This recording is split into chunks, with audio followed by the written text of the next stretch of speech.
to the Cultivating Calmness Podcast. My name is Kaela Vance, and I am going to be your host today.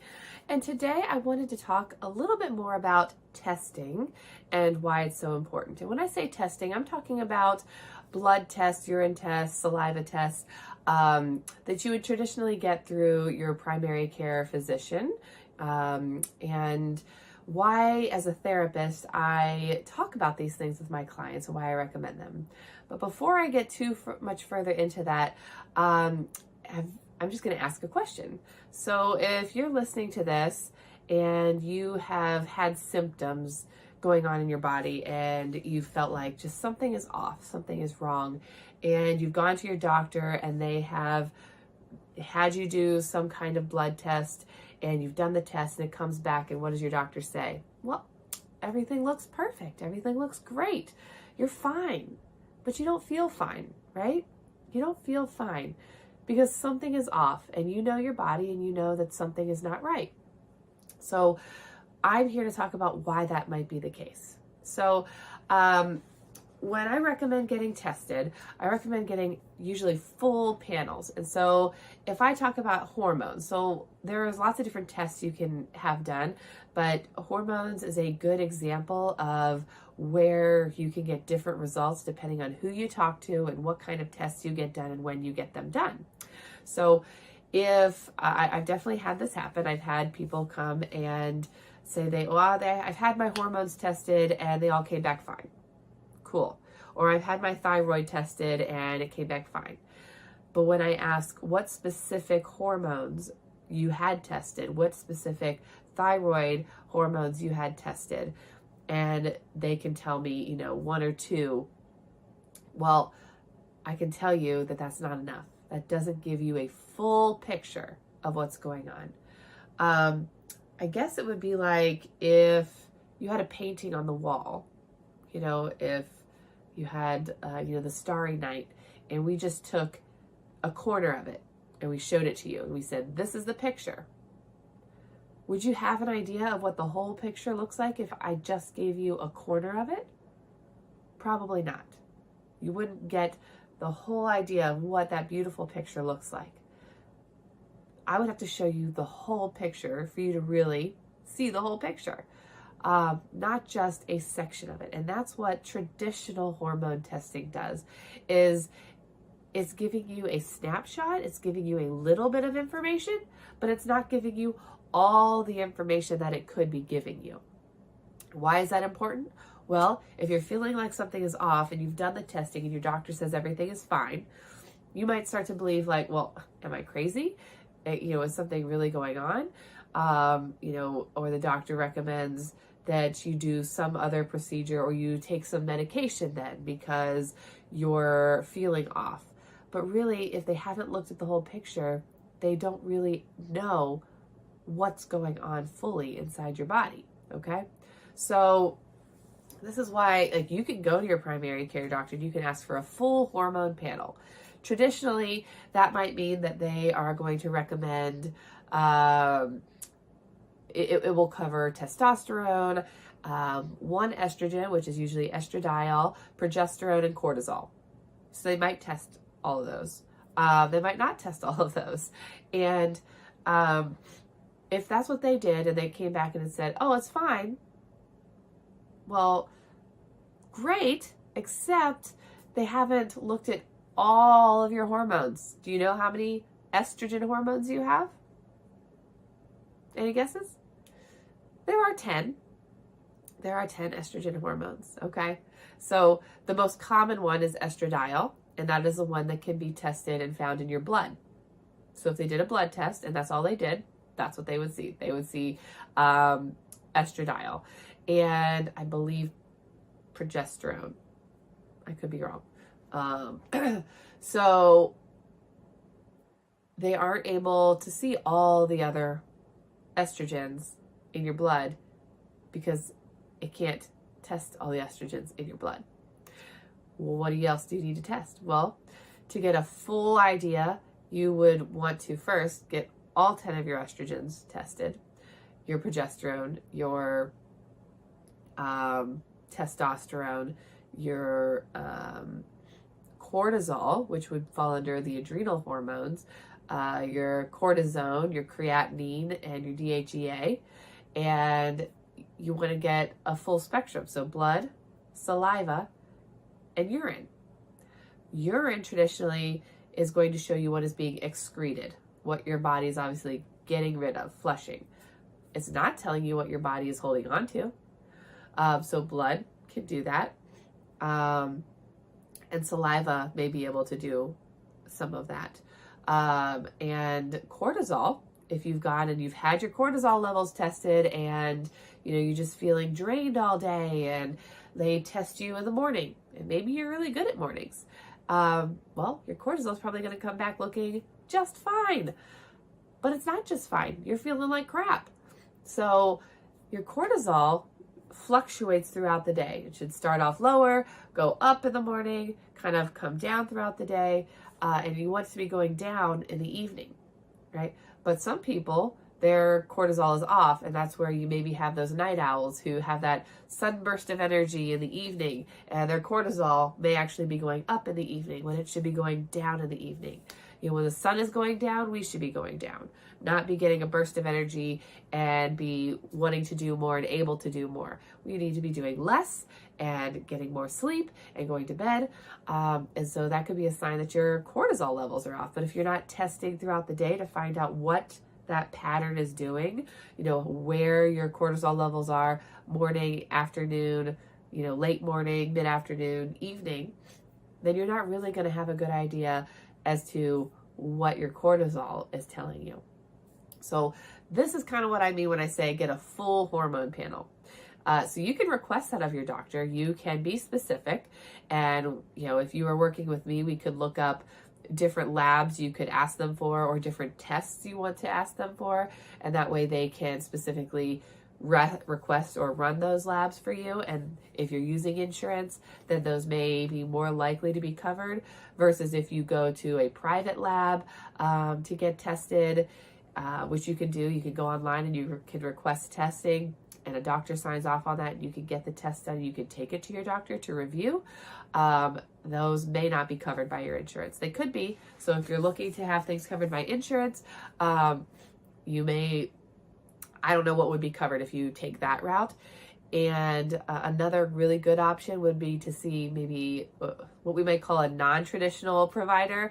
So that may be somebody like a chiropractor, a naturopath, a holistic healer, like a health coach of some kind, something along those lines, who will do this type of testing.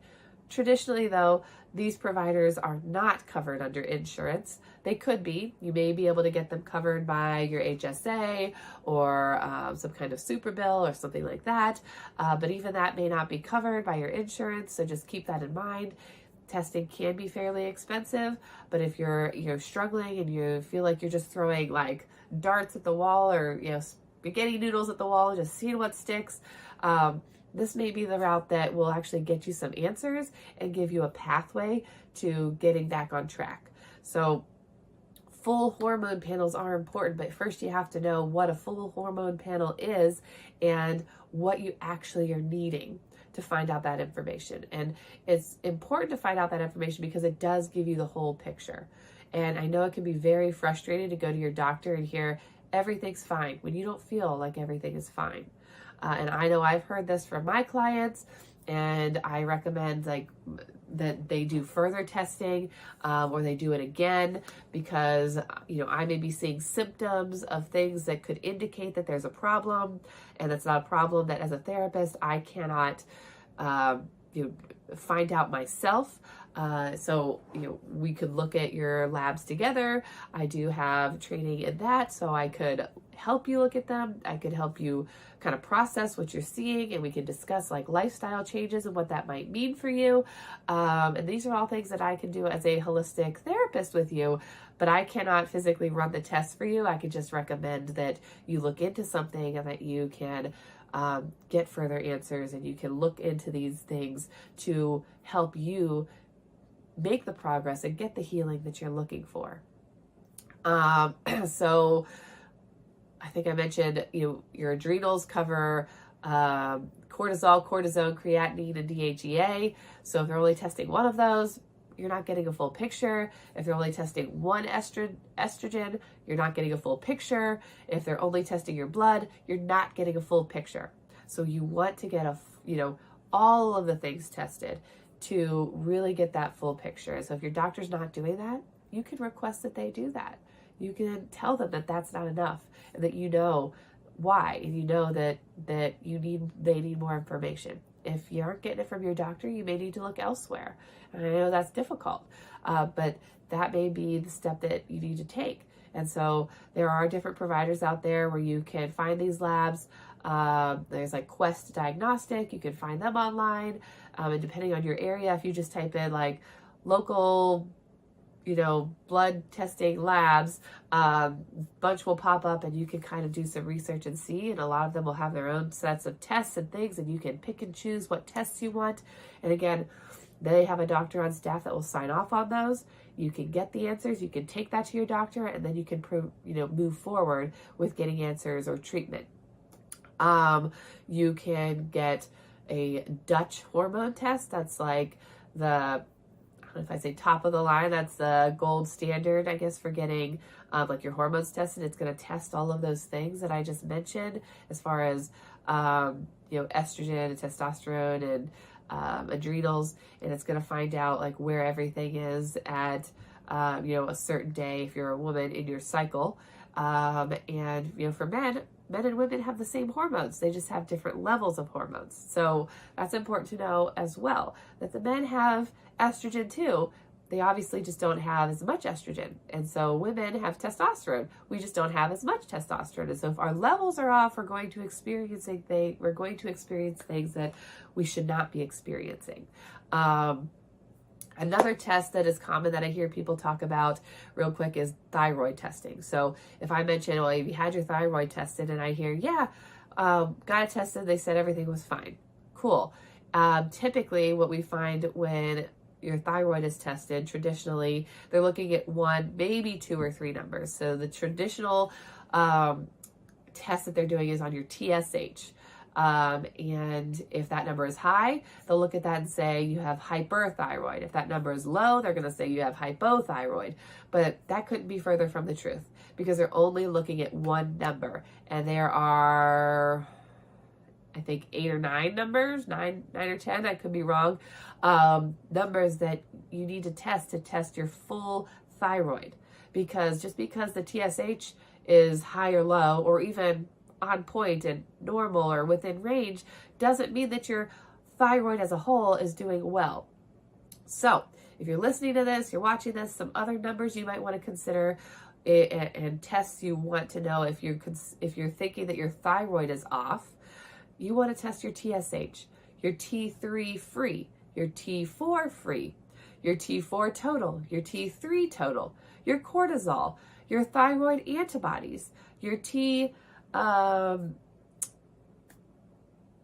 your reverse T3, and I think I'm missing 1 or 2 more. But you see what I mean? Like if you're just testing your TSH, there's all those other numbers you weren't tested for and you didn't get an answer on. And then on top of that, your thyroid interacts with your hormones. And so you can test just your thyroid, but if you also test it with your hormones, that's going to give you a well-rounded picture. It'd be like having the foreground in a painting, but not the background. Like if we kind of want both. If you're a Bob Ross fan and you watch Bob Ross and he keeps adding things to the picture, right? If we took something out of that picture, you'd know something is missing. You'd still have a beautiful picture, but you want more. We want more because we want what is going to give us the rest of what we need to know. Okay.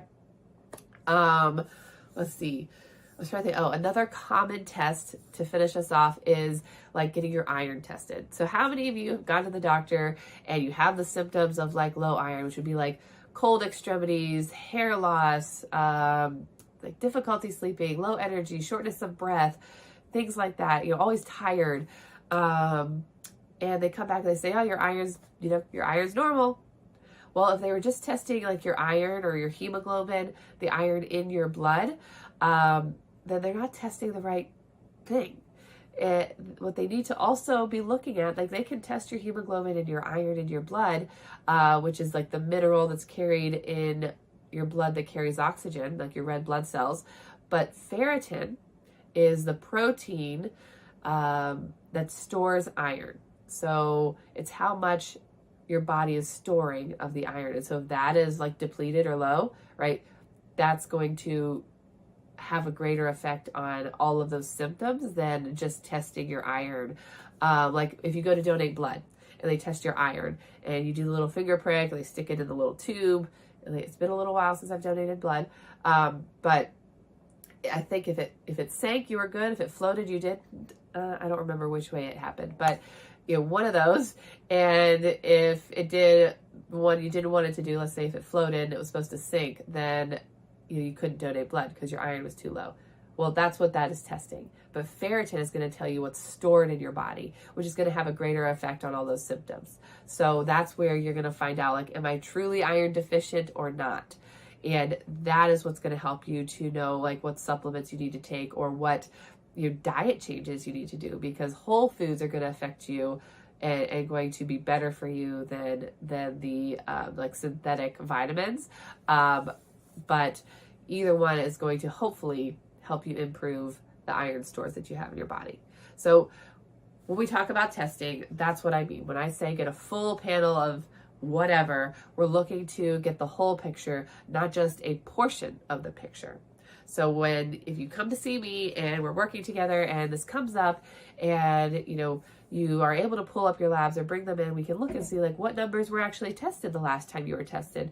And maybe you could go back and request further testing and get more information, or we could talk about providers in your area that you could reach out to get additional testing and to find out more answers. Because as a therapist, I can only work with you so much, right? We can work on trauma and body sensations and emotions and thought processing, and we can do all of that work, but that is not going to change your hormone levels, okay? That is not going to change how low your iron is or what your thyroid is doing, okay? That's going to be lifestyle changes, and we can talk about those things, but I can't make you make the lifestyle changes. I can't make you do those things. Yes, going to therapy may lower your stress, so that could affect your hormones, that could affect your thyroid or your cortisol. It could affect those things, but lifestyle changes are going to affect them greater. So that's like diet, exercise, whether you have a lot of toxins in your home, like lots of other things to consider, which again, we can talk about in therapy as it affects, your mood and your mental health and your mental well-being. But you are going to be the one that's in charge of that. You are going to be the one that needs to change those things, not me. Which is why I think it's so important to talk about these things in addition to the therapy work that we're doing, the trauma work that I'm specifically doing with you, because we will see greater improvement in our therapy if you are able to make improvements outside of therapy. I hope you found this helpful today. If you have questions, feel free to send me your questions, and I look forward to talking to you again next week. Thank you for joining me.